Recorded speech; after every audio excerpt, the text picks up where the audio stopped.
Media point. భక్తి తాళ నృత్యం ప్రతి ఉత్సవంలో భక్తులు నేర్చుకుని పాల్గొనాలని జిల్లా కలెక్టర్ పిలుపునిచ్చారు. భద్రాద్రి కొత్తగూడెం జిల్లా కలెక్టర్ శ్రీ జితేష్ వి పాటిల్ సూచన మేరకు ఈ నృత్యాన్ని స్వచ్ఛందంగా నేర్చుకుని వినాయక చవితి సందర్భంగా భద్రాచలంలోని బస్టాండ్ సెంటర్ లో ఏర్పాటు చేసిన వినాయకుడి మండపంలో ప్రదర్శించినందుకు కళాకారులను యువతను అభినందించారు. భక్తి భావాలను ప్రేరేపించడం, యువతలో సాంప్రదాయ విలువలను పెంపొందించడం కోసం భక్తి తాళ నృత్యం దోహదపడుతుందని కలెక్టర్ తెలిపారు. పావలి నృత్యం మహారాష్ట్ర వార్కరీ సాంప్రదాయంలో మృదంగ జుగల్బండి ఆధారంగా ఉన్న ఈ నృత్యాన్ని జిల్లాలోని యువత కళాకారులు కలెక్టర్ సూచన మేరకు స్వచ్ఛందంగా నేర్చుకుంటున్నారు.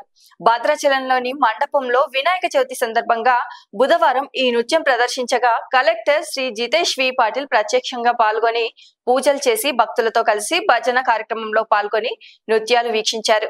ఈ సందర్భంగా కలెక్టర్ మాట్లాడుతూ భద్రాద్రి మహారాజ్ వినాయక భక్తి మండపంలో ప్రదర్శించిన భక్తి నాట్యం మహారాష్ట్ర సాంప్రదాయం కాదని, దేశం యొక్క సాంప్రదాయ నృత్యమని, వినాయక చవితి పండుగ వేళ దేశ సంస్కృతి సాంప్రదాయాలను పెంచడానికి ఇటువంటి కళాత్మకమైన నృత్యాలు మన శరీర ఆరోగ్య పరిరక్షణకు ఎంతగానో ఉపయోగపడుతుందని, దీని వలన ప్రతి మనిషి ఆరోగ్యంగా ఉంటాడని అన్నారు. భద్రాచలం శ్రీ సీతారామచంద్ర స్వామి సన్నిధానంలో ఇకపై ప్రతి ఉత్సవంలో ఈ నృత్యం కొనసాగాలని కోరుకుంటున్నట్లు తెలిపారు. అందరూ స్వచ్ఛందంగా నేర్చుకుని భక్తి శ్రద్ధలతో దీన్ని కొనసాగించాలని, ముఖ్యంగా యువత ఈ మార్గంలో ముందుకు రావాలని పిలుపునిచ్చారు. తద్వారా భావితరాలకు సాంప్రదాయాలపై భక్తి శ్రద్ధలపై మక్కువ పెరుగుతుందని పేర్కొన్నారు. ఈ కార్యక్రమంలో భద్రాద్రి మహారాజ్ కమిటీ సభ్యులు, భక్తులు తదితరులు పాల్గొన్నారు.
లైక్ చేయండి, షేర్ చేయండి, సబ్స్క్రైబ్ చేయండి. మరిన్ని వీడియోల కోసం బెల్ సింబల్ పై క్లిక్ చేయండి.